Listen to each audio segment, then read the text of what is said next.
नमस्कार विद्यार्थी मित्रांनो, आज आपण इयत्ता 5वी EVS एन्व्हायरमेंटल स्टडीज पार्ट 1 यामधील chapter number 9 maps your companies यावरील एक्सरसाइज पाहणार आहोत। तर विद्यार्थी मित्रांनो, त्याआधी तुम्ही आमच्या चॅनलला नवीन असाल तर चॅनलला अवश्य सबस्क्राइब करा, जेणेकरून आमच्या अशाच नवनवीन व्हिडिओ तुम्हाला सर्वात आधी मिळतील। तर चला आपल्या व्हिडिओला सुरुवात करूया। EVS part 1 chapter number 9 maps your companies यावरील आपल्याला स्वाध्याय पाहायचा आहे। तर विद्यार्थी मित्रांनो, त्यामध्ये क्वेश्चन 1 दिलेला आहे आपल्याला, make a list of the various लँडफॉर्म in your surrounding, draw one of the landform in your notebook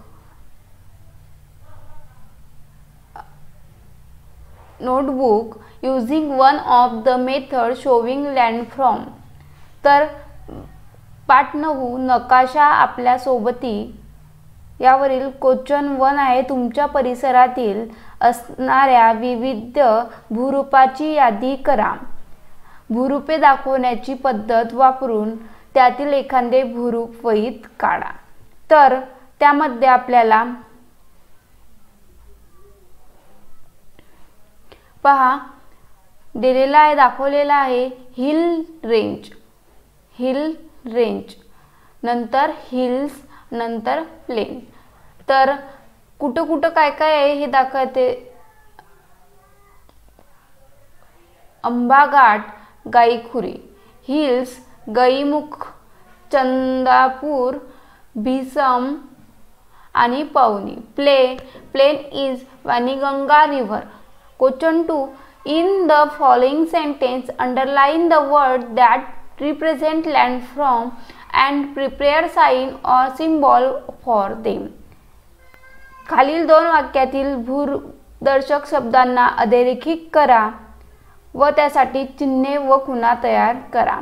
तर Sonali live just beyond mount Takmak. तर सोनाली टकमक डोंगराच्या पलीकडे राहते। तर हिच्यामधला आपण माउंट हे केलंय, मग पहा माउंटचे चिन्ह काढले। नंतर Nilesh has gone on a trip to Gharapuri. तर निमेश घारापुरी बेटावर सहलीला गेला आहे। तर बेटाचं चित्र काढलंय आयलँडचं। नंतर बघा question 3 prepare sign and symbol for the following components, house, hospital, factory, park, playground, road, hill, river. तर सोबतचा खालील घटकांसाठी चिन्हे व खुणा तयार करा। घर, रुग्णालय, कारखाना, बाग, खेड्याचे मैदान, रस्ता, डोंगर, नदी। तर बघा हाऊसचे चित्र, नंतर हॉस्पिटल, फॅक्टरी, इकडे पार्क, नंतर प्लेग्राउंड, रोड, हिल, रिव्हर अशा प्रकारे। नंतर question 4 the given map show height through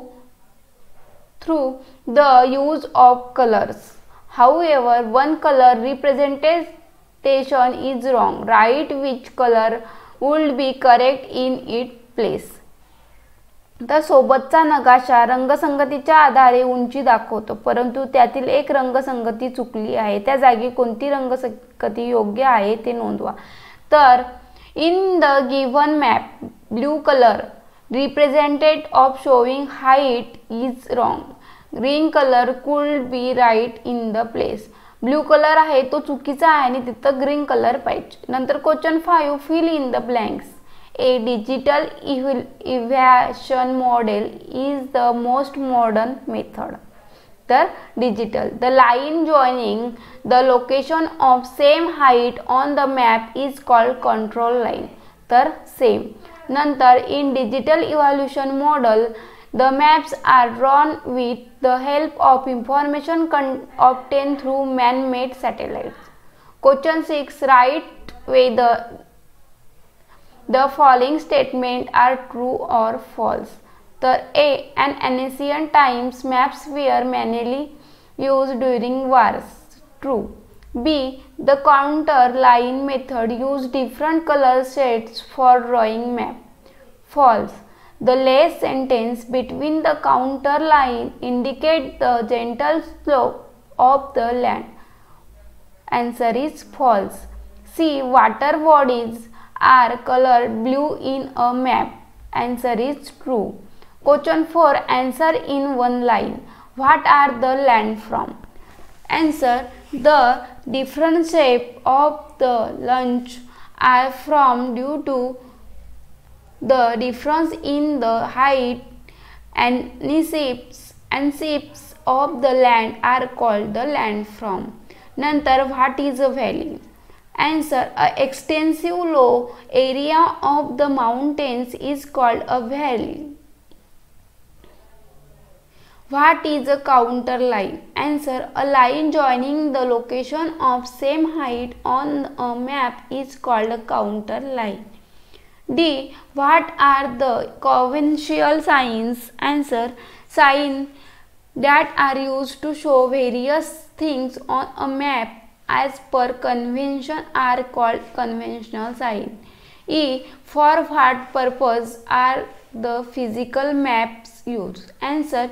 Physical maps are used in a military operation, tourism, drawing up mountaineering routes, making regional development plans etcetera. तर विद्यार्थी मित्रांनो, अशा प्रकारे आपला चॅप्टर नंबर 9 होता, त्यावरील आपण स्वाध्याय बघितला. तर विद्यार्थी मित्रांनो, त्याआधी तुम्ही आमच्या चॅनलला नवीन असाल तर चॅनलला अवश्य सबस्क्राईब करा, जेणेकरून आमचे असेच नवनवीन व्हिडिओ तुम्हाला सर्वात आधी मिळतील. भेटूया पुढच्या व्हिडिओमध्ये. तोपर्यंत धन्यवाद.